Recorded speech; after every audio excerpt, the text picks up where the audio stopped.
Welcome to Esnani news. వీక్షకులు అలాగే రైతులందరికీ నమస్కారం. జూలై 28, 2026 వికోట మార్కెట్ యాక్షన్ అయిన కూరగాయల టాప్ రేట్లు. టొమాటో 15 కేజీల బాక్స్ 150, 170 వరకు టాప్ రేట్ పలికాయి. 150 అప్ టు 170 రూపీస్. బెల్ట్ చిక్కుడు కేజీ 44 రూపాయలు, 44 రూపీస్. సన్న చిక్కుడు 43 రూపాయలు, 43 రూపీస్. పెన్సిల్ బీన్స్ 80 రూపాయలు, 80 రూపీస్. వైట్ బీన్స్ 80 రూపాయలు, 80 రూపీస్. మిర్చి 58 రూపాయలు, 58 రూపీస్. బీరకాయలు 40 రూపాయలు, 40 రూపీస్. కాకరకాయలు 38 రూపాయలు, 38 రూపీస్. పన్నీర్ కాకరకాయలు 35 రూపాయలు, 35 రూపీస్. సొరకాయలు 20 రూపాయలు, 20 రూపీస్. పాలెం వంకాయలు 25 రూపాయలు, 25 రూపీస్. ముల్లంగి 10 రూపాయలు, 10 రూపీస్. బెండకాయలు 30 రూపాయలు, 30 రూపీస్.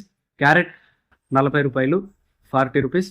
దోసకాయలు 18 కేజీల బ్యాగ్ 400 రూపాయలు, 18 కేజీ బ్యాగ్ 400 రూపీస్. క్యాబేజ్ 35 కేజీల బ్యాగ్ 300, 350 రూపాయలు. 35 KG bag 300 up to 350 rupees. నాటి కొత్తిమీర కట్ట 20 రూపాయలు, 20 రూపీస్. హైబ్రిడ్ కొత్తిమీర కట్ట 11 రూపాయలు, 11 రూపీస్. పుదీనా కట్ట 10 రూపాయలు, 10 రూపీస్. కరివేపాకు కట్ట 30 రూపాయలు, 30 rupees. Sweet corn A grade KG 21 రూపాయి, 21 రూపీ.